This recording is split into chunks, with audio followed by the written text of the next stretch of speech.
গল্পের বাক্স বাই রোমানানুপুর চ্যানেলে আমি রোমানানুপুর আপনাদের পড়ে শোনাচ্ছি সমরেশ মজুমদারের লেখে একটি উপন্যাস টাকা পয়সা। আজ শোনাব উপন্যাসটির ৪র্থ পর্ব। কলকাতার গরমে ভদ্রসন্তান বাস করতে পারে না। দুপুর ১টায় ফ্ল্যাটের সামনে গাড়ি থেকে নামতে নামতে রঙ্গন নিজের মনে বলল, অথচ এখন তার বাইরে যাওয়ার কোনো উপায় নেই। কাজের চাপ বেড়েছে, প্রতি মাসে পায় পয়সা হিসেব করে সার্টিফিকেট হোল্ডারদের মিটিয়ে দিতে হচ্ছে। আর এ ব্যাপারে ওর সবচেয়ে সুবিধে হলো ওদের ফ্ল্যাটের যে ঘরটায় বাইরে থেকেও ঢোকা যায় সেই ঘরে সূর্য আঙ্কেল একটা মিনি অফিস করেছে। হোটেল ছাড়াও আরও কয়েকটা বিজনেসে হাত দিয়েছেন সূর্য আঙ্কেল। 48% ডিভিডেন্ড, কমিশন ইত্যাদি মিটিয়ে তাতে ভালো লাভ থাকবে। অতএব তার শেয়ার বিক্রি চলছে। সূর্য আঙ্কেলের আরেকজন এজেন্টের চেয়ে বেশি কাজ দেবার তাগিদেই খাটুনি বেড়েছে রঙ্গনের। লিফটে চেপে উপরে উঠে এলো রঙ্গন। জুতোর টো থেকে মাথার চুল পর্যন্ত স্বচ্ছলতার ছাপ। নিজের এবং নিপার নাম লেখা দরজার বোতামে চাপ দিতে গিয়েও ও হাত সরাল। ডান দিকের অফিস ঘরের পর্দা নড়ছে। ওই লোকটা কে, যে দরজা দিকে পেছন ফিরে টেবিলে তেরছা হয়ে বসে? নিঃশব্দে সে অফিস ঘরের পর্দা সরাল। সাবাস, এ আবার কবে এলো? রঙ্গন জিজ্ঞাসা করল, আপনার নাম জানতে পারি? চমকে পেছন ফিরে তাকিয়ে মেয়েটি সোজা হয়ে দাঁড়াল। যাকে সে লোক ভেবেছিল জিন্সের প্যান্ট এবং শার্টের জন্য, সে যে একটি আস্ত মেয়ে তার দরজায় না দাঁড়ালে বোঝা যেত না। মেয়েটি ততক্ষণে স্বাভাবিক। সেটা জানার অধিকার আপনার আছে কি? অবশ্যই, কারণ এই ফ্ল্যাটটিতে আমি থাকি। সস্ত্রীক? প্রশ্নটা শুনে একটু হতভম্ব হল রঙ্গন। তারপরে নিঃশব্দে হ্যাঁ বলল। Glad to meet you. Rangan Sen, আমি আত্রি রায়। আজ থেকে আমি এই অফিসের চার্জে। এক পা না গিয়ে হাত বাড়িয়ে দিল মেয়েটি। রঙ্গন বাধ্য হল দূরত্ব কমাতে। মেয়েটির করতল মোটেই মেয়েলি নয়। বলল, মিস্টার ঘোষ, যিনি কাজ করছিলেন এখানে। ওহো, দ্যাট ইডিয়ট। ওকে আমি 10টায় আসতে বলেছি, 1টার মধ্যে কাজ শেষ করে চলে যাবে। বুড়ো লোকগুলোকে আমি বেশিক্ষণ সহ্য করতে পারি না। আমি শুনেছি আপনার স্ত্রীর হাতে নাকি চেইন আছে। চেইন? যার শেষ হয় বকলমে? উচ্ছ্বসিত হাসিতে ভেঙে পড়ল মেয়েটি। মুখ চোখ লাল হয়ে গেল রঙ্গনের। কার কাছে শুনলেন? সূর্য বলছিল। যাক, ছেড়ে দিন ওসব কথা। বাই দা বাই, একটু আগে আপনার একজন ক্লায়েন্ট এসেছিল। সে টাকাটা তুলে নিতে চায়। আমি আপনার সঙ্গে কথা বলতে বলেছি। কি নাম? কি শ্যাম দাস, ওল্ড ম্যান। দাসবাবু। 2 মাস দেখা হয়নি ওর সঙ্গে। চোপড়া চাকরি ছেড়ে দেবার পর আর যাওয়ার কোনো সময়ই পায় না সে। এমনকি মিসেস চোপড়া যখন ওর সঙ্গে এসে ডিভিডেন্ড নিয়ে যান তখনও দেখা হয় না। কিন্তু দাসবাবু হঠাৎ টাকা তুলে নিতে চাইছেন কেন? 5,000 অবশ্য হাতের ময়লা, তবু প্রজেক্ট শেষ হবার আগেই কোনো ক্লায়েন্ট সরে যাচ্ছে এই খবর 5 কান হলে নানান গল্প ছড়াবে। তাছাড়া এটা তার পক্ষেও অসম্মানের। সূর্যাঙ্কেল নিশ্চয়ই কিছু বলবেন না, কিন্তু সে অদৃশ্য এজেন্টটি। রঙ্গন বলল, আমি টেলিফোন করছি। মেয়েটি চেয়ারে ফিরে গিয়েছিল। ঘাড় নেড়ে হ্যাঁ বলল। চোপড়ার অফিস একবারেই পাওয়া গেল। রঙ্গন খুশি হল। দাসবাবুই ধরেছে। কি ব্যাপার? আমি রঙ্গন বলছি। শেয়ার বিক্রি করতে চাইছেন কেন? ওহ রঙ্গনবাবু, খুব ভালো হলো। আপনার ওখানে যে মেম সাহেবকে আজ দেখলাম, তার ব্যবহার খুব খারাপ। আমার সঙ্গে ভালো করে কথাই বলেননি। যাক, আমি টাকাটা তুলে নিতে চাই। খুব বিনীত গলার দাসবাবুর। কেন? কিছু মনে করবেন না, আমি শিক্ষিত নই, কিন্তু আমাকে একজন বোঝালো যে আপনারা নাকি বেআইনিভাবে 48% দিচ্ছেন। কোনো ব্যাংক কিংবা কোনো কোম্পানি যা দিতে পারে না তা আপনারা কেমন করে দিচ্ছেন? নিশ্চয়ই গোলমাল আছে। আমিও প্রথমে তাই ভেবেছিলাম, কিন্তু আপনি আছেন বলে আপত্তি করিনি। আজই ব্যাপারটা জানতে গিয়েছিলাম। কোনো বিপদ আপদ এলে আমাকে যেন বাঁচাবেন। কিন্তু ওই মেম সাহেবটি যেরকম ব্যবহার করলেন তাতে মনে হলো আমার অবিলম্বে টাকা তুলে নেওয়া দরকার। ধুর মশাই, কে কি বলেছে আর আপনি ঘাবড়ে গেলেন? আমি যখন আছি তখন আপনার কোনো ভয় নেই। মিসেস চোপড়া কেমন আছেন? প্রশ্নটা করে একটু কুণ্ঠিত হলো রঙ্গন। বস্তুত সেই ঘটনার পর তার সঙ্গে মিসেস চোপড়ার খুব দেখা সাক্ষাৎ হয়নি। কমিশনের টাকাটা পেয়ে 3,000 যেদিন ফেরত দিতে গিয়েছিল সেদিন কি কান্নাকাটি! তুমি যে বিবাহিত ওই কথা বলনি কেন? কোনো রকমে পালিয়ে এসেছিল টাকাটা রেখে। আর যখন ডিভিডেন্ড নিতে আসে তখন ইচ্ছে করে আড়ালে থাকে রঙ্গন। এটা কি অপরাধ বোধ? হয়তো। ভালো আছেন? ওকে অবশ্য আমার সন্দেহর কথা বলিনি। ওহো, আপনি কি সুসংবাদটা পেয়েছেন? দাসবাবুর কণ্ঠস্বর পাল্টে গেল। সুসংবাদ? কি ব্যাপারে? চাপা গলায় হাসি ভেসে এলো। আমাদের মেম সাহেব মা হতে যাচ্ছেন। বুড়ো বয়সে চোপড়া সাহেবের এখন খুব আনন্দ। ঠিক আছে, আপনি যখন বলছেন কোনো ভয় নেই, তখন টাকাটা থাক। তবে তেমন কিছু হওয়ার আগে জানিয়ে দেবেন। দিনকাল বড় খারাপ। ওই 5,000 টাকায় আমার সম্বল। রিসিভার নামিয়ে রেখে বোবা হয়ে দাঁড়ালো রঙ্গন। শেষের কথাবার্তা তার কানে ঢোকেনি। সেই ঘটনার বয়স হিসেব করছিল সে। মিসেস চোপড়া যদি ঝুঁকি নিয়ে থাকে, যদি বাচ্চাটা সেই দিনের ফসল হয়, একটু বড় হলে চোপড়া বুঝতে পারবে না চেহারা দেখে, নাকি বুঝেও তখন চেপে যাবে। মাথা ঝিমঝিম করছিল রঙ্গনের। সে মুখ ফিরিয়ে দেখল সূর্য আঙ্কেলের নতুন কর্মচারীটি তার দিকে ড্যাব ড্যাবিয়ে তাকিয়ে আছে। সে হাত নাড়ল, তারপর কোনো কথা বলার সুযোগ না দিয়ে হন হন করে বেরিয়ে এসে নিজের ফ্ল্যাটের বেল বাজালো সজোরে, এক টানা। চাকর দরজা খুলে দিয়ে একপাশে সরে দাঁড়াতে রঙ্গন পর্দা সরিয়ে ভেতরে এলো। উৎকট বেলের শব্দে নিপা এগিয়ে এসেছিল গাউনের বোতাম আটকাতে আটকাতে। কি ব্যাপার, ওরকম অসভ্যতার মানে কি? রঙ্গন কোনো উত্তর না দিয়ে নিজের বিছানায় শরীর এলিয়ে চোখ বন্ধ করল। তার জুতো সমেত পা সাদা বিছানার উপর পাশাপাশি। কথার উত্তর দিলে না যে? নিপার এখন কোমরে হাত। বিরক্ত করো না। রঙ্গনের চোখ বন্ধ। তোমার কোনো অধিকার নেই আমাকে অপমান করার। ফুঁসে উঠল নিপা। রঙ্গন চোখের পাতা খুলল। অপমান করেছি? নিশ্চয়ই। চাকরটা কি মনে করল? সাপ মেম সাহেবকে পাত্তাই দেয় না, এই কথায় বলে বেড়াবে। তোমার সামান্য ভদ্রতা বোধও নেই। নিপা দুমদাম পা ফেলে নিজের ঘরে চলে যেতে যেতে দরজায় দাঁড়াল। আমার সঙ্গে একটু ভেবেচিন্তে ব্যবহার করবে, এরকম অসভ্যতা আমি বরদাস্ত করব না। ভয় দেখাচ্ছ? না, সত্যটাকে মনে করিয়ে দিচ্ছি। আজ তোমার গাড়ি, ফ্ল্যাট, ফ্রিজ, কালার টিভি কার জন্য হয়েছে? রঙ্গন বুঝতে পারছিল এখনই একটা সমঝোতা করা দরকার। নিপার সঙ্গে ওই ব্যবহারে একটু বাড়াবাড়ি হয়ে গেছে।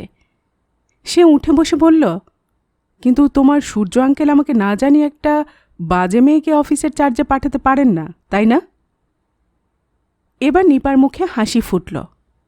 তাই বলো, আমি ভেবেছিলাম ওকে দেখলে তুমি খুশি হবে। গায়ে গতরে তো খারাপ নয়। নিপা, চেঁচে উঠল রঙ্গন। সূর্য আঙ্কেল যা করেছেন ঠিকই করেছেন। এ নিয়ে মাথা গরম করা আর যাকেই মানাক, তোমাকে নয়। পর্দা সরিয়ে পাশের ঘরে চলে গেল নিপা। এখন দুই ঘরে স্বামী স্ত্রীর বিছানা। মাঝখানে যদিও দরজা বন্ধ হয় না, তবু পর্দা ঝোলে। নিপার মতে এটাই সভ্যতা। স্বামী স্ত্রীর যে পাশাপাশি শুতেই হবে তার কোনো মানে নেই, বরং ওতে পরস্পরের প্রতি আকর্ষণ কমে যায়। তাছাড়া পাশাপাশি শুলে পুরুষের রতি বাসনা বেড়ে যেতে পারে। সেক্ষেত্রে অনিচ্ছা থাকলেও বাধ্য হতে হয় আত্মসমর্পণে। এই কারণেই পৃথক ঘরে শোয়ার ব্যবস্থা। মাঝে মাঝে মন খারাপ হলেও রঙ্গনের মনে হয় এ বরং বেশ ভালো।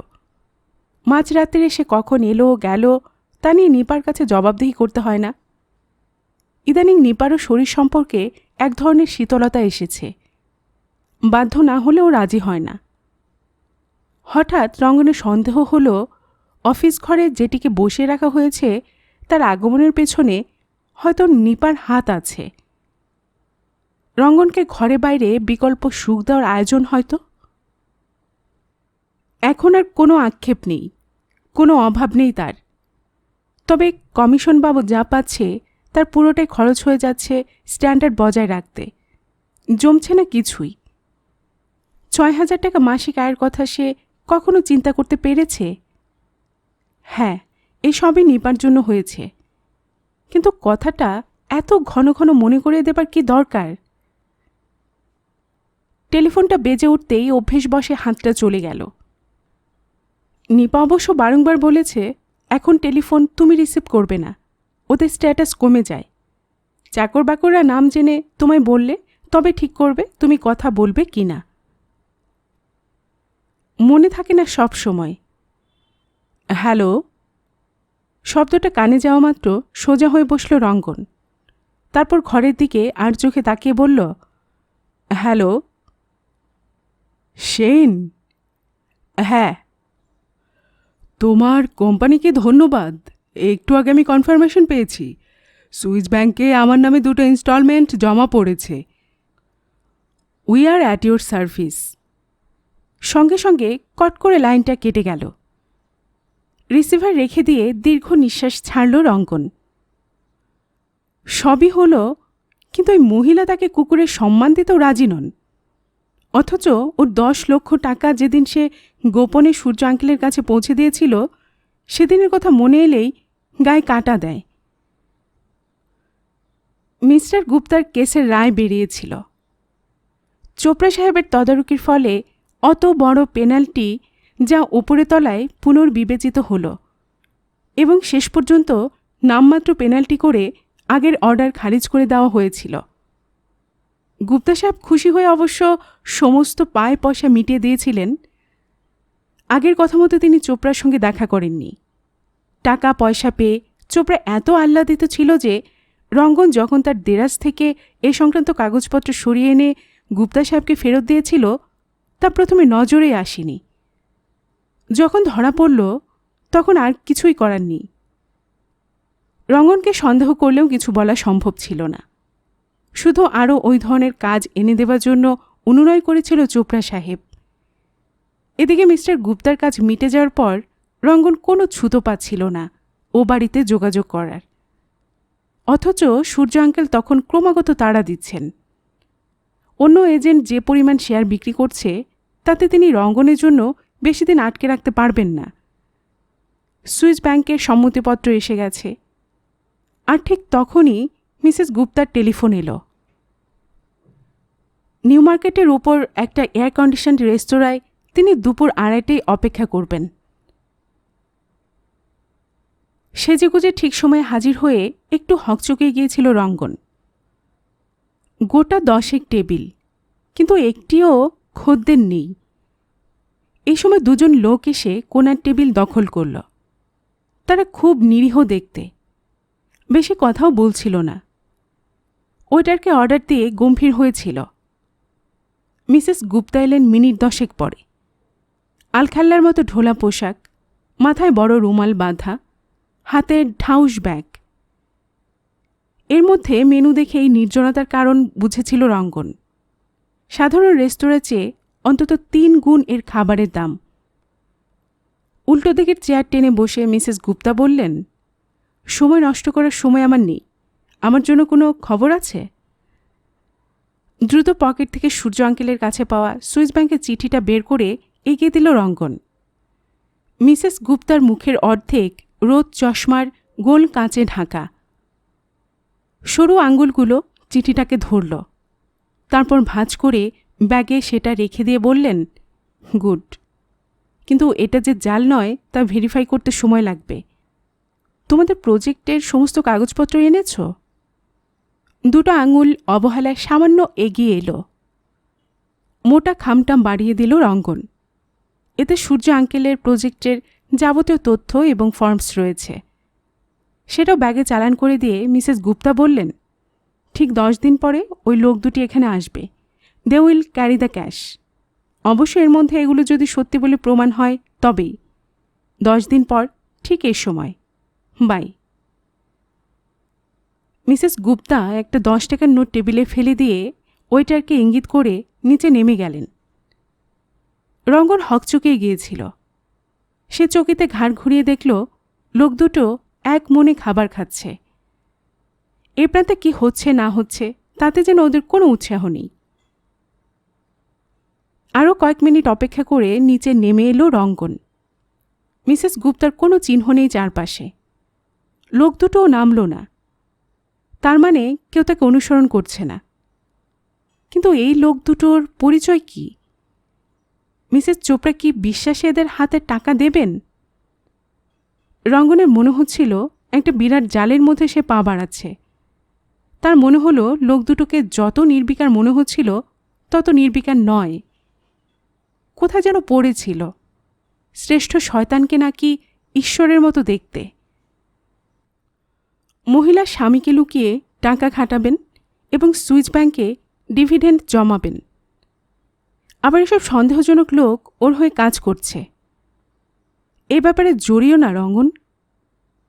মাথার ভেতরে কেউ যেন বলে উঠল। সেই সময় লোক দুটো রেস্তোরাঁ থেকে বেরিয়ে এসে নির্বিকার ভঙ্গিতে হেঁটে গেল। একটা দোকানের আড়ালে দাঁড়িয়ে ওদের চলে যাওয়া দেখল রঙ্গন। অনুসরণকারী হবার কোনো চেষ্টাই ওদের নেই। উল্টো দিকের রাস্তায় খানিকটা এলোমেলো ঘুরে ফ্ল্যাটে ফিরে এসেছিল সে।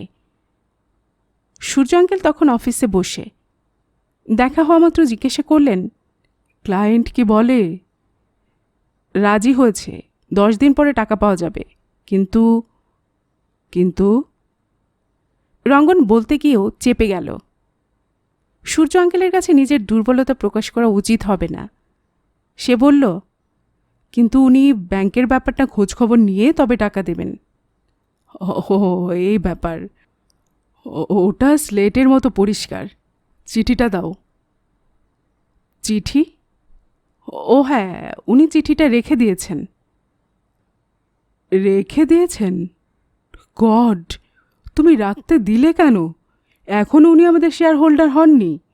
তাছাড়া এটা আমাদের অফিসিয়াল চিঠি। নেক্সট ডে ওটা ফেরত আনবে। সূর্য আঙ্কেলের বিরক্তি স্পষ্ট। তখন রঙ্গন ঠিক করেছিল সে কোনো অন্যায় করছে না। একজন প্রাপ্তবয়স্ক মহিলা যদি প্রজেক্টে শেয়ার কিনতে চান, তাহলে তিনি কোত্থেকে টাকা পাচ্ছেন, কাকে লুকোচ্ছেন তা তার জানার দরকার নেই। এতে কোনো বিপদ থাকতে পারে না। সে নিজে কোনো অন্যায় করছে না। আর মহিলাই বা প্রথম থেকে তাদের বিশ্বাস করবেন কেন? 10টা দিন পাখির মতো উড়ে গিয়েছিল। রঙ্গন তখন প্রাণপণ খাটছে। পরিচিত অর্ধপরিচিত যত মানুষ চারপাশে ছড়ানো, প্রত্যেকের কাছে প্রজেক্ট নিয়ে যাচ্ছে সে। আর তার কপাল গুণেই হোক কিংবা প্রজেক্টের লোভনীয় সম্ভাবনার জন্যই হোক, শেয়ার বিক্রি হচ্ছিল হু হু করে। তবে বেশিরভাগই 5-10 হাজার। এদের বোঝানো খুব ঝামেলার ব্যাপার। দাসবাবুর মতো ওই 5-10 এদের সম্বল। সেটাকে দ্রুত বাড়াবার বাসনা প্রত্যেকের, আবার ভয়ও প্রচণ্ড। সূর্য আঙ্কেল বলেন, যদিও টাকা কম, তবু এদের কাছে শেয়ার বিক্রি করাই উচিত। সাধারণ মানুষ বলতে তো এদেরই বোঝায়। লক্ষ্য মানুষের আয়রেখা বাড়ানো যদি হয়, তাহলে এদের কাছে টানতে হবে। এদের বিশ্বাস কোম্পানির পাথেও। রঙ্গন দেখছে প্রচণ্ড ছোটাছুটি করছেন সূর্য আঙ্কেল। আজ দিল্লি, কাল বোম্বাই তো আছেই। মাঝে মাঝে হিমালয়ের সেই স্পটে যেতে হচ্ছে। কাজ শুরু হয়ে গেছে সেখানে। খচ্চরের পিঠে তো বটেই, হেলিকপ্টারে করে মাল যাচ্ছে, খুব খরচ বেড়ে যাচ্ছে। কিন্তু সূর্য আঙ্কেল নির্দিষ্ট সময়ের মধ্যেই হোটেল শেষ করার ব্যাপারে বদ্ধপরিকর। ইদানিং তিনি রঙ্গনকে বলতে শুরু করেছেন, তোমাকে আরও উপরে উঠতে হবে রঙ্গন, আরও উপরে। এই 5-6 হাজার টাকা মাসে পাচ্ছ, এই কিছু নয়, আরও টাকা পেতে হবে তোমাকে। মনে রেখো, টাকার গায়ে গভর্নরের সই থাকে, তাই টাকার অন্য নাম হলো ক্ষমতা। আরও খাটো, আরও। কিন্তু আজকাল রঙ্গন একমত হতে পারছে না। আর কি দরকার তার টাকার? 1,000 যখন পেত তখনও অবস্থা 6,000-এও তো তার হেরফের হলো না। বাড়তি 5,000 যদি স্ট্যাটাস বাঁচাতে ব্যয় হয়ে যায়, তাহলে আরও রোজগার বাড়ালে খরচের অনেক মুখ খুলে যাবে। তার চেয়ে এই ভালো, বেশ ভালো। মুখে কিছু না বললেও মনে মনে নিজেকে বোঝাতো রঙ্গন, আর নয়, এই ভালো, বেশ আছি। তার 10টা দিন দেখতে দেখতে যেদিন ফুরল, সেদিন রঙ্গন হাজির হয়েছিল নিউ মার্কেটে। সেই রেস্তোরাঁতে সেদিনও ভিড় ছিল না। রঙ্গন দেখল 2টো চাইনিজ মেয়ে ছাড়া কোনো টেবিলে মানুষ নেই। মিনিট 10 অপেক্ষা করার পর বুকের ভেতরটা ধক করে উঠল রঙ্গনের। টাইট লাল জিন্স এবং সাদা হাত কাটা গেঞ্জি, চোখে রোদ চশমা এবং মাথায় লাল রুমাল বেঁধে মিসেস গুপ্তা স্বয়ং উঠে এলেন। রঙ্গনকে দেখতে পেয়ে হেসে ওর উল্টো দিকের চেয়ার টেনে বসলেন। না, ওই লোক দুটোকে কাজে লাগাতে হলো না। গুপ্তা আজ সকালে দিল্লি চলে গিয়েছে, সুতরাং আমি ফ্রি। রঙ্গনের সংবাদটা ভালো লাগল। তার সামনে যে আগুন রয়েছে, তার কাছ থেকে একটু নিরাপদ দূরত্বে থাকলে ভালো লাগাটা বেঁচে থাকবে। এই সত্যটুকু বুঝতে পারছে সে। বয় এগিয়ে এসেছিল। মিসেস গুপ্তা তাকে নির্দেশ দিলেন, দো আইসক্রিম। রঙ্গন ঢোক গিলল। সে আইসক্রিম খাবে কি? তারপরে মনে হলো অনেকদিন আইসক্রিম খাওয়া হয়নি, আজ খেলে মন্দ কি? সে একটু নড়ে চড়ে বসল। লোক দুটো কারা? রোদ চশমায় দেখবার উপায় নেই, মুখের চামড়া টান টান। সোজা হয়ে বসেছেন মিসেস গুপ্তা। 2টো ঠোঁট সামান্য কাঁপল। আমি কৈফিয়ত দিতে পছন্দ করি না। তোমার পেছনে কতটা সত্যি সেটা আমার জানা দরকার ছিল। রঙ্গন আবার শীতল স্পর্শ পেল। ইদানিং এরকম হচ্ছে। এই মহিলার সঙ্গে কথা বলতে গিয়ে সে লক্ষ্য করেছে, উত্তেজনা আসা মাত্র তাতে বরফ জল ঢেলে দেয় মহিলার কথা বলার ভঙ্গি এবং স্বর। একদম নিঃশব্দেই খাওয়া শেষ হলে মিসেস গুপ্তা 2টো 20 টাকার নোট টেবিলে ফেলে দিয়ে বললেন, আমার আজই শেয়ার সার্টিফিকেট চাই, 2 ঘন্টার মধ্যে। শেয়ার সার্টিফিকেট নিতে হবে মিসেস এস ভার্মার নামে। 2 ঘন্টার মধ্যে। রঙ্গন চট করে ভেবে নিল, সূর্য আঙ্কেল তার জন্য ওর অফিসে অপেক্ষা করবেন। কিন্তু 2 ঘন্টার মধ্যে কি সার্টিফিকেট পাওয়া যাবে? অন্যান্য কেসে দিন 4 পর রঙ্গন অফিস থেকে ওগুলো পায় পার্টিকে দেবার জন্য। কিন্তু মিসেস গুপ্তাকে না বলার সাহস রঙ্গনের হলো না। সে নিঃশব্দে ঘাড় নাড়ল। আর তখনই একটা ঢাউস কাগজের প্যাকেট টেবিলের উপর নামিয়ে দিলেন মহিলা। ঠিক 2 ঘন্টা বাদে আমি ফ্লুরি রেস্তোরাঁতে তোমার জন্য অপেক্ষা করব। উঠে দাঁড়ালেন তিনি। মাথা গরম বোকারা করে থাকে। Good bye. ভালো করে চেয়ে দেখবার আগেই নেমে গেল শরীরটা দোতলা থেকে। সেদিকে তাকিয়ে থাকতেই রঙ্গনের শিরদাঁড়া কনকন করে উঠল। তার চোখ চকিতে টেবিলের ওপর। সেখানে কাগজের প্যাকেটটা নিরীহ চেহারা নিয়ে পড়ে রয়েছে। নিজের চোখে বিশ্বাস করতে ইচ্ছে করছিল না। সে কি ঠিক চোখে দেখছে? ওই প্যাকেটের ভেতর 10 লক্ষ টাকা সাজানো রয়েছে। রঙ্গনের মনে হচ্ছিল ওর শরীরে 1 ফোঁটা শক্তি নেই। কুলকুল করে ঘাম বের হতে শুরু হয়েছে। হাত বাড়াতে গিয়ে সে নিজে লক্ষ্য করল সেটা থরথর করে কাঁপছে। 10 লক্ষ টাকা। কিন্তু কেউ এটার দিকে তাকালেও বুঝতে পারবে না এখানে কি সম্পদ অবহেলায় রাখা হয়েছে। আর তখনই একটা বিপরীত বরফ স্রোত বইল। যদি প্যাকেটে কিছুই না থাকে, পুরো ব্যাপারটা যদি মিসেস গুপ্তার চাল হয়। সঙ্গে সঙ্গে প্যাকেটটাকে টেনে নিল রঙ্গন। দ্রুত হাতে কাগজের মোড়ক খুলতে গিয়ে সে স্থির হয়ে গেল। একটু আড়াল রেখেও সে যতটুকু দেখছে তাতেই 100 টাকার বান্ডিলগুলো চোখ এড়ায়নি। না, মিসেস গুপ্তা কোনো ফাঁদ পাতেননি তার জন্য। চকিতে সে প্যাকেটটাকে ঠিক করে নিল। কেউ যদি জানতে পারে রঙ্গন সেন 10 লক্ষ টাকা কাগজের প্যাকেটে নিয়ে বসে আছে। সে উঠে দাঁড়ালো।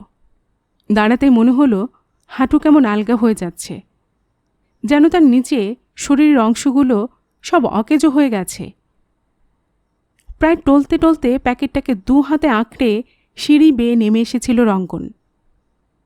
একটা ট্যাক্সি দরকার, কিন্তু সেটা খুঁজতে গেলে মিনিট 2 হেঁটে মার্কেট থেকে বের হতে হবে।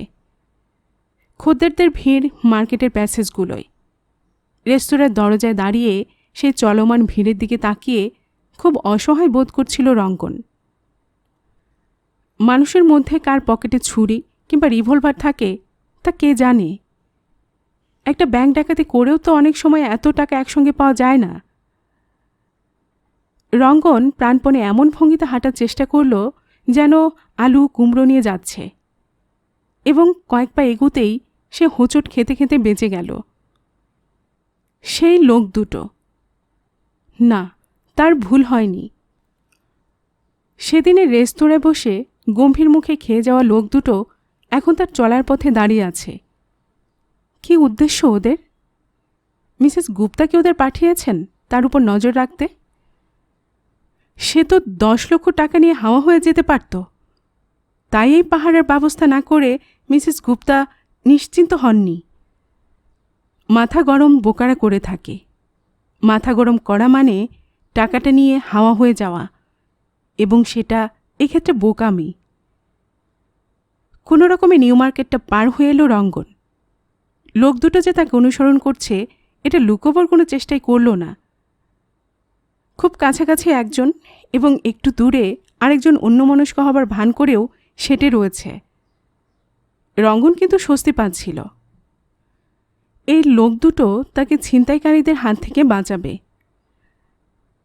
সামনে একটা ট্যাক্সি খালি হতেই রঙ্গন পেছনের সিটে উঠে বসতে গিয়ে আঁতকে উঠল। ড্রাইভারের পাশের দরজা এবং পেছনের সিটের তখনও বন্ধ না হওয়া দরজা দিয়ে একসঙ্গে এমন ভঙ্গিতে দুজনে উঠে বসল যেন ওরা রঙ্গনেরই সহযাত্রী। প্রতিবাদ করতে গিয়ে চুপ করে গেল। প্যাকেটটাকে 2 হাতে আঁকড়ে ধরে সে ড্রাইভারকে ঠিকানাটা জানাতেই ট্যাক্সি চলতে শুরু করল। লোক দুটো এমন ভঙ্গিতে বসে রয়েছে যেন শেয়ার ট্যাক্সিতে ধর্মতলায় যাচ্ছে। পেছনের সিটে যে লোকটা বসেছিল তার দিকে তাকিয়ে রঙ্গনের মনে হলো এ ব্যাটা নিশ্চয় পুলিশ কিংবা পুলিশে কাজ করত। অন্য সময় হলে এই লোক দুটোকে মজা দেখে যাওয়া যেত, কিন্তু এখন কোলের ওপর যে 10 লক্ষ টাকা। লোক দুটো কি সে খবর জানে? মিসেস গুপ্তাকে এদের এই সংবাদটি দেবেন? না, মনে হয় না। রঙ্গনের মনে হলো এই লোক দুটো কোনো ডিটেকটিভ এজেন্সির। মিসেস গুপ্তা এদের ভাড়া করেছেন রঙ্গনের উপর নজর রাখবার জন্য, কিন্তু টাকার কথা জানাননি। জানালে যদি এরা ছিনতাই করে তাহলে রঙ্গনের কিছুই করার থাকতো না। সূর্য আঙ্কেলের হেড অফিসের সামনে এসে দাঁড়াতে বলল রঙ্গন। ভাড়া মিটিয়ে দেওয়ার সময় লোক দুটো সন্তর্পণে গাড়ি থেকে নেমে ফুটপাতে উঠে দাঁড়িয়েছে। প্যাকেটটা আঁকড়ে ওদের পাশ দিয়ে বাড়িটায় ঢোকার সময় কথা বলার লোভ সামলাতে পারল না সে। অনেক ধন্যবাদ, আমি আমার জায়গায় পৌঁছে গেছি, আর পেছনে আসতে হবে না। বলার সময় যতটা পারে বিদ্রূপ ঠুসে দিয়েছিল রঙ্গন, কিন্তু একটুও প্রতিক্রিয়া হলো না দুজনের। রঙ্গন আর কথা না বাড়িয়ে সোজা বাড়ির ভেতরে ঢুকে পড়ে লিফটের বোতাম টিপল। সনসন করে লিফট যখন নির্দিষ্ট তলায় গিয়ে থামল, তখন যেন ঘাম দিয়ে জ্বর ছেড়েছে রঙ্গনের। সূর্যাঙ্কেলের চেম্বারে ঢুকেই দরজা বন্ধ করে দিল সে। বিরাট সেক্রেটারিয়েট টেবিলের ওপর ঝুঁকে পড়ে ফাইল দেখছিলেন সূর্য আঙ্কেল। শব্দ হতেই চমকে সেটা বন্ধ করে বললেন, কি ব্যাপার, এমন না জানিয়ে ঘরে ঢোকো কেন? সত্যি কথা, বাঙালির ভদ্রতা বোধ বলে কিছু নেই। বসো। ফাইলটা সযত্নে ড্রয়ারে রেখে চাবি দিয়ে প্যাকেটটার দিকে তাকালেন তিনি। ওটা কি? 10 লক্ষ টাকা, মিসেস গুপ্তার শেয়ার। রঙ্গন রুমালে মুখ মুছছিল। হোয়াট? সূর্যাঙ্কেল চেয়ার ছেড়ে উঠে দাঁড়িয়েছিলেন। তুমি ওই প্যাকেটটা নিয়ে রাস্তা দিয়ে হেঁটে এলে? Good good. আমি একা ছিলাম না। রঙ্গন ঘটনাটা বিস্তারিত বলল। চোখ বন্ধ করে সমস্ত ঘটনাটা শুনে সূর্য আঙ্কেল বললেন, নো, খুব ভুল করেছ। এই টাকাটা নিয়ে তোমার এখানে আসা উচিত হয়নি। ঘাবড়ে গেল রঙ্গন। আপনাকে জানিয়েই তো গিয়েছিলাম। গিয়েছিলে, কিন্তু এর মধ্যে যে প্রাইভেট এজেন্সির লোক রয়েছে তা আমি জানতাম না। আমি ভেবেছিলাম ওই মহিলা সরাসরি তোমার হাতে টাকা তুলে দেবেন, কিন্তু she is playing dirty game. Surya আঙ্কেলের গলার স্বর শুনে ঘাবড়ে গেল রঙ্গন।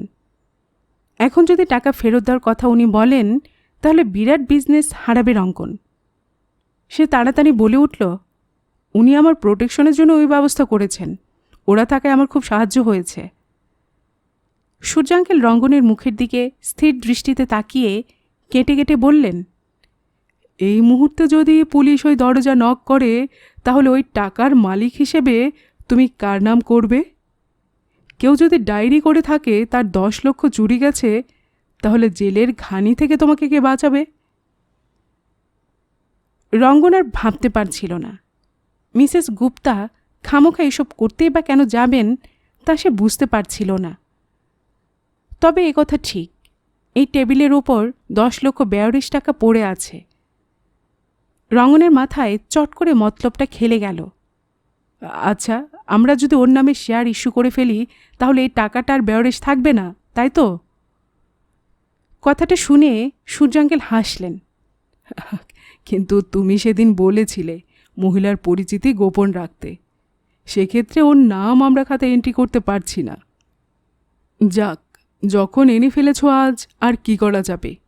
তাড়াতাড়ি টাকাটা গুনে ফেলো। 10 লক্ষ টাকা সেই প্রথম গুনেছিল রঙ্গন। 100 টাকার নোট, তবু গুনতে আঙুল ব্যথা হয়ে যায়। গোনা হয়ে গেলে দেখা গেল একটি নোটও কম বা বেশি নেই। তখন রঙ্গন সার্টিফিকেটটার কথা সূর্য আঙ্কেলকে জানালো। কেন এত তাড়াতাড়ি সার্টিফিকেটের কি দরকার? সবাই যেমন পেয়ে থাকেন উনিও পেয়ে যাবেন। 10 লক্ষ দিয়েছেন বলে মাথা কিনে নিয়েছেন নাকি? সূর্য আঙ্কেল টাকাগুলো তার বড় ভিআইপিতে সাজিয়ে নিচ্ছিলেন। রঙ্গন ঘড়ি দেখল, আর বেশি সময় নেই। সে অনুনয়ের ভঙ্গিতে বলল, ওটা তো এমন কিছু ব্যাপার নয়। স্পেশাল কেস হিসেবে সার্টিফিকেট যদি আজই ইস্যু করেন, মানে আমি কথা দিয়েছি। কথা দিয়েছ? গুড গড, তুমি কি মহিলার প্রেমে পড়েছ? আহা, বেচারি নিপা ডার্লিং একথা শুনলে দেখতে কীরকম। এসব কি বলছেন? প্রায় আঁতকে উঠল রঙ্গন। বয়স কত বোঝা মুশকিল, কিন্তু আপনি নিজেই এসব কথা বলছেন। হো হো করে হেসে উঠলেন সূর্য আঙ্কেল। অত ব্লাশ করছো কেন? আমি ঠাট্টা করছিলাম। তবে ওই বোঝা মুশকিল, বয়সগুলি বড্ড বিপদে ফেলে, সাবধান। ঠিক 2 ঘন্টা ফুরোবর 15 মিনিট আগে শেয়ার সার্টিফিকেট পকেটে রেখেছিল রঙ্গন। তরতর করে নিচে নেমে ট্যাক্সি ধরে সোজা পার্ক স্ট্রিটে চলে এসেছিল সে। সে লোক দুটোর আর কোনো হদিশ পায়নি পথে। ফ্লুরিতে ঢুকেই বুকের ভেতরটা বন্ধ হবার জোগাড়। তিনি বসে আছেন। সামনের চেয়ারে বসে সার্টিফিকেটটা এগিয়ে দিল রঙ্গন। একবারও চোখ না বুলিয়ে সেটাকে ব্যাগে ফেলে দিয়ে মিসেস গুপ্তা আরেকটা খাম এগিয়ে দিলেন। একটু অবাক হয়ে খামটা নিল সে। তারপরে সন্তর্পণে মুখটা সরাতেই গ্লসি পেপারে ছাপা 3টে নরম ছবি বেরিয়ে এলো। একটাই রঙ্গন নিউ মার্কেটে কাগজের প্যাকেট আঁকড়ে ধরে আছে, দ্বিতীয়টাতে সে ট্যাক্সিতে বসে কোলের ওপর সেই কাগজের প্যাকেট দুহাতের বেড়ে, তৃতীয়টিতে সে সূর্য আঙ্কেলের অফিসে ঢুকছে এবং হাতে সে প্যাকেটটা ধরা। হতভম্ব হয়ে রঙ্গন তাকালো মহিলার দিকে। এসব ছবি কখন তোলা হলো এবং কখন প্রিন্ট করে এর হাতে চলে এলো? মিসেস গুপ্তা খামটা ফেরত নিয়ে হেসে উঠলেন। আমি তোমার সঙ্গে সন্ধ্যাটা কাটাতে পারতাম, কিন্তু বিবাহিত পুরুষদের গা থেকে এমন একটা গন্ধ বের হয় যে আমার বমি করতে ইচ্ছে হয়। সরি।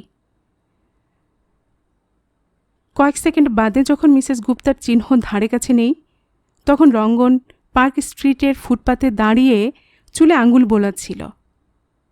সূর্যাঙ্কেল ঠিকই বলেছেন, she is playing dirty game. কিন্তু খেলাটা কি সেটা যে জানা যাচ্ছে না। অন্যমনস্ক রঙ্গন নিপার ডাকে চেতনায় এলো। বাহ, নিপাকে বেশ সুন্দর দেখাচ্ছে। মনে মনে প্রশংসা করল সে। নিপার অঙ্গে এখন সাদা সিল্কের পেলবতা, যার পাড়ে ভোরের রোদের উজ্জ্বল লাবণ্য। নিপার মুখে বিরক্তি খেলা করছে। কি ভাবছ তখন থেকে? ডাকলেও শুনতে পাও না? ভাবছিলাম কোথায় ছিলাম আর কোথায় চলে এলাম। তাই ভাবো বসে বসে। আমি ব্যাংকে যাচ্ছি। ব্যাংকে? হ্যাঁ, দুটোই বন্ধ হবে, আর বেশি দেরি নেই। এই গয়নাগুলো রেখে ধার নেব, ভল্টে যা আছে তাও জুড়ে দেব। ওরা হিসেব করে বলেছে আমি 30,000 টাকার মতো লোন পেতে পারি। নিপা দরজার দিকে পা বাড়াল। তুমি লোন নিয়ে কি করবে? চিৎকার করে উঠল রঙ্গন। সে কি, তোমাকে আমি বলিনি? না, আমি কিছুই জানি না। হোমা, আমি ভেবেছিলাম বলেছি। এই গয়নাগুলো বাড়িতে কিংবা ব্যাংকের ভল্টে মিছিমিছি পড়ে আছে, তাই আমি ব্যাংকে এগুলো জমা দিয়ে লোন নেব। বোধহয় 18% ইন্টারেস্ট নেবে ব্যাংক সেই টাকাটার উপরে। মানে 30,000 টাকা নিলে আমাকে 5,400 সুদ দিতে হবে। আর আমি যদি সেই টাকাটা দিয়ে প্রজেক্টে শেয়ার কিনি, তাহলে আমি পাচ্ছি 14,400, মানে নিট 9,000 টাকা লাভ। এতে আমাদের সংসারের আয় বাড়বে। সূর্যাঙ্কেলের সঙ্গে আমার কথা হয়ে গিয়েছে। ওফ, খুব দেরি হয়ে যাচ্ছে, বাই। নিপা চলে গেল। 6 মাসের মাথায় সূর্য আঙ্কেলের কোটা শেষ হয়ে গেল। হোটেলের জন্য আর শেয়ার বিক্রি করা হবে না। কিন্তু সূর্য আঙ্কেল অন্য যেসব প্রজেক্টে হাত দিচ্ছেন সেগুলোর কাজ শুরু হয়ে গেল। এখন রঙ্গনের মাসিক আয় প্রায় 7,000 টাকা, অথচ পুরো টাকাটাই নিপার হাত দিয়ে চলে যাচ্ছে। কি করে টাকা জমানো যায় বুঝতে পারছিল না রঙ্গন। 3 দিন হলো নিপা আর ওর মা সূর্য আঙ্কেলের সঙ্গে দিল্লি গিয়েছে। দিল্লি থেকে ওরা চলে যাবে হিমালয়ের মাঝখানে সেই হোটেলে। ওরকম অ্যাডভেঞ্চার করার জন্য বেশ কিছুদিন থেকেই নিপা মুখিয়েছিল। যাওয়ার আগে ওরা দলে টানতে চেয়েছিল রঙ্গনকে। রঙ্গনের ইচ্ছে ছিল না সঙ্গে যাওয়ার। পুরো যাতায়াতের প্লেনের খরচ থেকে শুরু করে দিল্লির হোটেলের বিল তার কাঁধে এসে চাপত। শেষ পর্যন্ত সূর্য আঙ্কেলই তাকে বাঁচালেন। তিনি বললেন, রঙ্গনকে আমি আমার অর্গানাইজেশনের 2 নম্বর করে নিতে চাই। আমরা দুজনেই যদি একসঙ্গে শহর ছেড়ে যাই, তাহলে এদিকটা কে দেখাশোনা করবে? আমার মনে হয় কলকাতা অফিসের জন্য রঙ্গনের এখানেই থাকা উচিত। এর ওপর আর কথা চলে না। রঙ্গন 2 নম্বর হবে এই আনন্দে নিপা নেচে উঠেছিল। ওফ uncle, how sweet you are, বলে সূর্য আঙ্কেলের কাঁধ জড়িয়ে ধরেছিল। দৃশ্যটা মোটেই ভালো লাগেনি রঙ্গনের, কিন্তু ওটাকে শিশুসুলভ চাপল্য বলে মেনে নিয়েছিল। ওরা চলে যাওয়ার পর নিজেকে সম্রাটের মতো মনে হয়েছিল রঙ্গনের। তার উপর খবরদারি করার কেউ নেই। হাতে যে টাকা আছে তাতে মৌজ করা যাবে। আপাতত কয়েকটা দিন কোনো কাজ করবে না সে। সকাল থেকে স্কচের বোতল নিয়ে বসেছিল তাই। ইদানিং এই অভ্যেসটা ক্রমশ গাঢ় হচ্ছে। 2-3 পেগ বাড়তে বাড়তে 5-6 গিয়ে দাঁড়িয়েছে। সাধারণত সন্ধ্যের পর শুরু হয় নিপার জন্য। রাত্রে সে কখন শুচ্ছে বা খাচ্ছে তা দেখার সময় ওর নেই। রোজ পার্টি মিটিং থাকলে সেটা সম্ভবও নয়। নিপা চলে যাওয়ার পর আজ সকালে মনে হলো দিনটা স্কচ খেয়েই কাটিয়ে দেওয়া যাক। যে চাকরগুলো নাকের ডগায় ঘুরছে, এটা ভালো লাগছিল না। কোনো হোটেলে ঘর নিয়ে দিনটা কাটালে কেমন হয়? রাত দিনে ফোন করবে বলে রিসিভারের দিকে হাত বাড়াতেই সেটা বেজে উঠল। Hello, Shane? ইয়েস। আমাকে চিনতে পারছ? থমকে গেল রঙ্গন। এই গলায় কথা বললে সব মেয়েকেই একরকম মনে হয়। কে কথা বলছে? এই ঢংগুলো আজকাল ভালো লাগে না। সে বিরক্তি চাপল না। নামটা বললেই হয়, আমি খুব ব্যস্ত। চমৎকার। ওপাশে যেন দীর্ঘশ্বাস পড়ল। শোনো, আমি তোমাকে এতদিন বিরক্ত করিনি, কিন্তু আজ খুব ইচ্ছে হচ্ছে একবার দেখতে। তুমি জানো তোমার সন্তান আমার পেটে? মাথার সমস্ত চুল যেন খাড়া হয়ে দাঁড়ালো।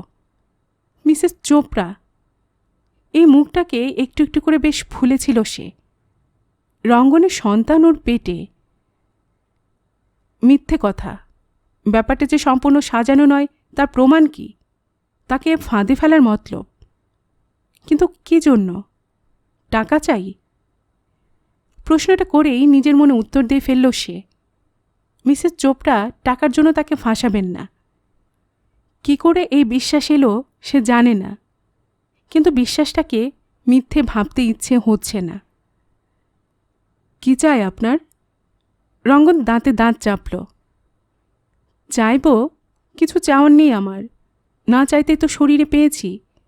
প্রতি মাসে দাসবাবু ডিভিডেন্ড এনে দিচ্ছে লুকিয়ে। আর কি চাওয়ার থাকতে পারে, তাই না? তবু যে কি হলো, তোমাকে খুব দেখতে ইচ্ছে করছে। একবার আসবে? খুব নরম শোনালো মিসেস চোপড়ার গলা।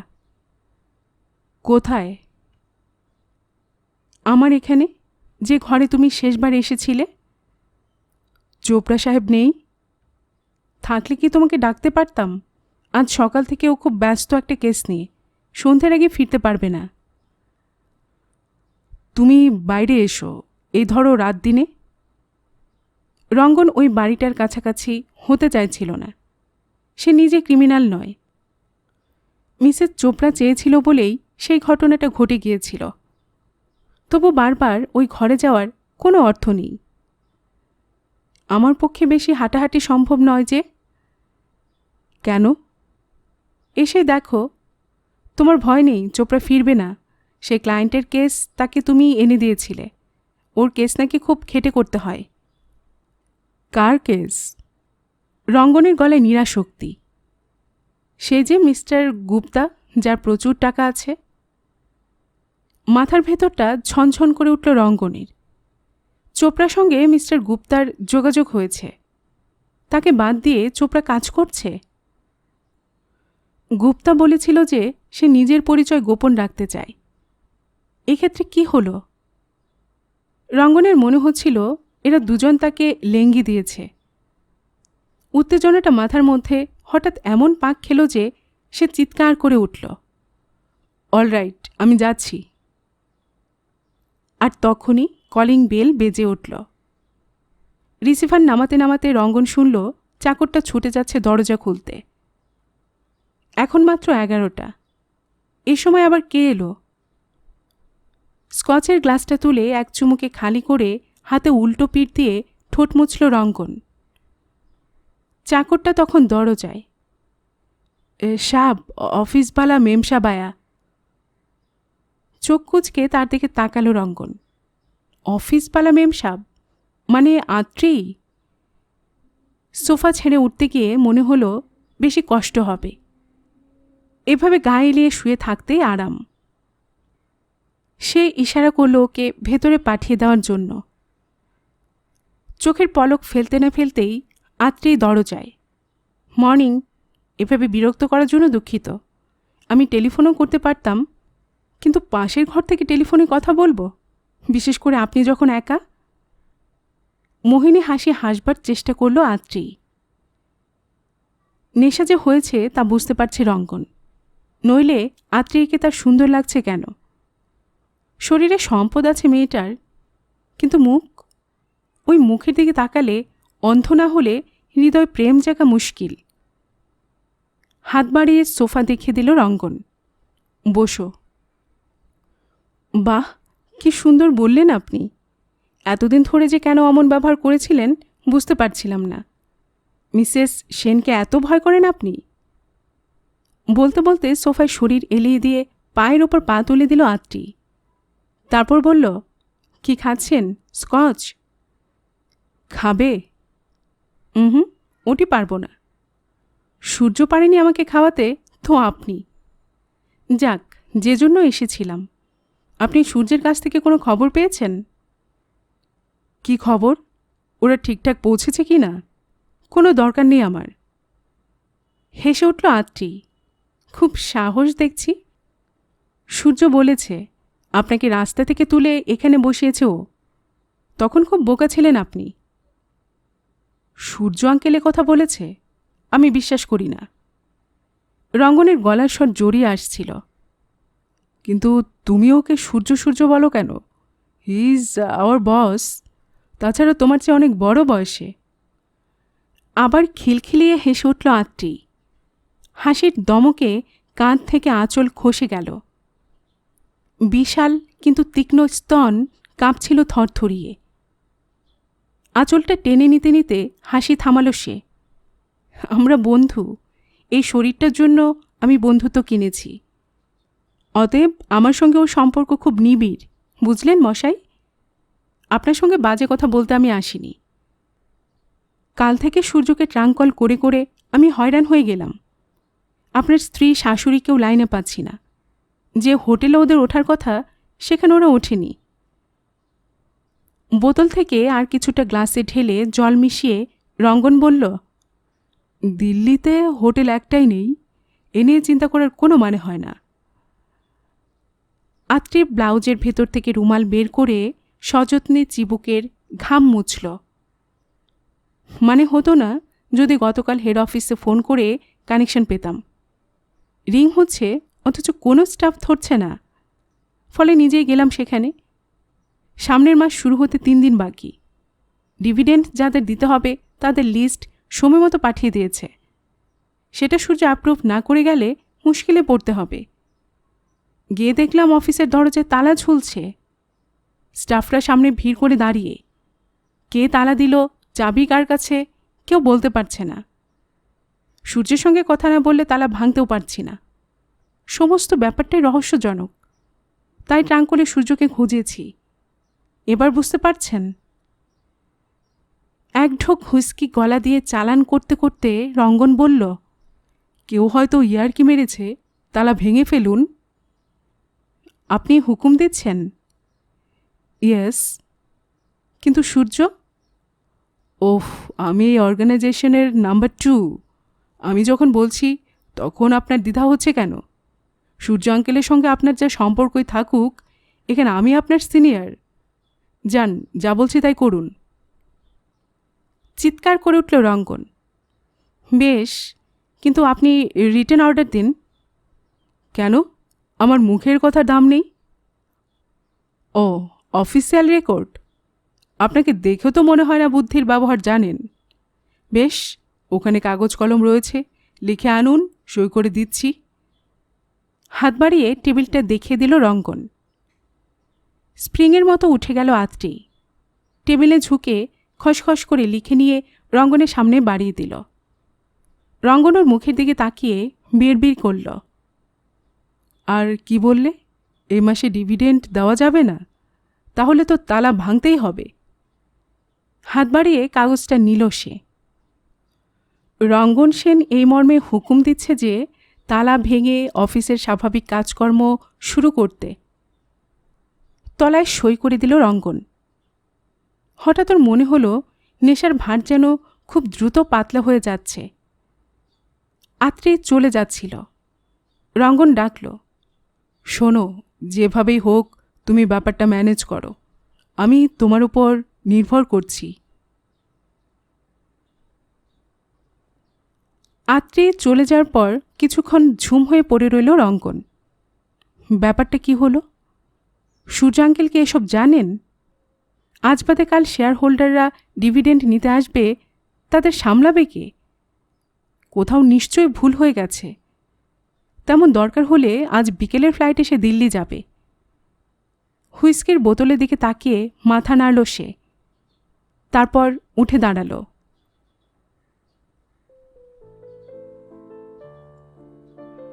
গল্পের বাক্স বাই রোমানা নূপুর এই চ্যানেলে এতক্ষণ আপনাদের পড়ে শোনাচ্ছিলাম সমরেশ মজুমদারের লেখা একটি উপন্যাস টাকা পয়সা এর 4র্থ পর্ব। আর এতক্ষণ গল্প পাঠে আমি আপনাদের সাথে ছিলাম রোমানা নূপুর। আপনারা যারা এই চ্যানেলের গল্প নতুন শুনছেন, আপনাদের সুবিধার্থে একটি বিনীত অনুরোধ, যদি আপনারা আরও এমন গল্প উপন্যাস শুনতে চান তবে নিচে লাল সাবস্ক্রাইব বাটনে একটি ক্লিক করে রাখুন ও একটি লাইক করে রাখুন। এতে এই চ্যানেলের ভিডিওগুলি খুঁজে পেতে আপনাদের সুবিধা হবে। আর পাশে থাকা ঘন্টা বাটনটিও চেপে রাখুন, যাতে নতুন কোনো গল্প দেওয়ার সাথে সাথেই আপনাদের কাছে নোটিফিকেশন চলে যায়। সবসময় সবাই খুব ভালো থাকুন, সুস্থ থাকুন ও আনন্দে থাকুন, এই প্রার্থনা রইল।